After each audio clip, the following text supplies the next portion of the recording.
Well, that was a tougher test as you expected. Oh yeah, that's why we arranged it. We knew it was going to be a tough game for us. Obviously the heat is a big test for us as well, but I thought for long periods we did a lot of good things. Obviously disappointed to lose the game, but it's a pre-season game and they're a good side, Livingston, so we've learnt a lot of things from us, and hopefully the players will learn a lot as well when we go through the review of it. Opening 20-25 minutes, we could have been 2 or 3 ahead. You must have been pleased with the way we started. Yeah, I thought there was a lot of good things early on. I think it's one of them, isn't it? The water break killed us a little bit because we then got a little bit sloppy and we gave them a bit of a lift. And it's really hard in pre-season because you get lulled into that nicey football situation, and it's not real and it's not specific to what we're going to face in League Two. So we allowed the game to go away from ourselves. We allowed them to get a bit of a lift, but it was an extension of training. We knew it was going to be that. We've got lads who've got 90 minutes, we've got a big group of them who've got 60 minutes, and we just keep building and hope they're all fit come that first game against Crawley. The goal, a reminder, pre-season or not, that if you do get sloppy, you let it turn over, you can be punished? Yeah, we were punished, and everybody tells me it's offside. I don't really know. The linesman's probably made a mistake, but it's not that. We could feel it coming. When you're on the sideline and you see we're playing in wrong areas and we're trying extra passes and the grass was dry. I'm making loads of excuses here, but it's what was actually happening. But we've got to learn from it. We have to make sure we keep doing the right things. I thought early on we had a real look forward, play forward, run forward mentality. And that's what we want to have, and hopefully we'll learn when we see the mistakes that we've made that's the important part of how we want to play.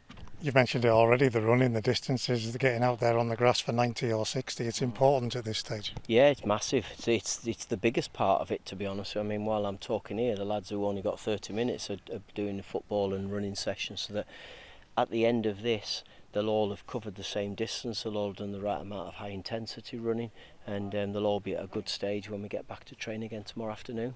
One of them, Dev, got to keep asking about him, haven't we? He took a couple of knocks out there as well. He's come through the 90 minutes. Yeah, he got through the 90. He was obviously shattered at the end. He twisted his ankle, I think, at one point. We'll just keep working. We'll have to make a decision at some point, and I'm sure when we do, we'll be telling you about it as well.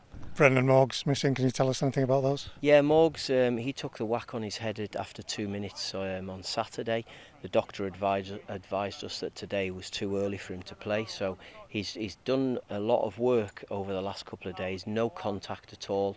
He did a little bit more this morning, and we're expecting he should be able to join training by the end of the week and be available for the Morecambe game. Brennan Dickinson took a dead leg in the game on Saturday and was still a bit sore. We'll keep working with him. Hopefully he'll be available for the weekend again. The good news with Amari, he's been back out on the grass today. He's done some work before the game. So again, we'll keep building him up and hope that he should be available come that first game of the season. I know you've only been here one night, but is this trip going in the way that you wanted it to go in terms of the team gelling together? Yeah, it definitely is. Yeah, there's a real good spirit amongst the players. It's a good facility. There's nothing fancy about it, but the surfaces are good. It's a change of scenery, and it just gets everybody away together to build, and hopefully when we get back and we start training again next week and we're building towards Crawley, hopefully they'll all benefit from it. You mentioned the heat. Does that help in a way in terms of stretching the boys a little bit more?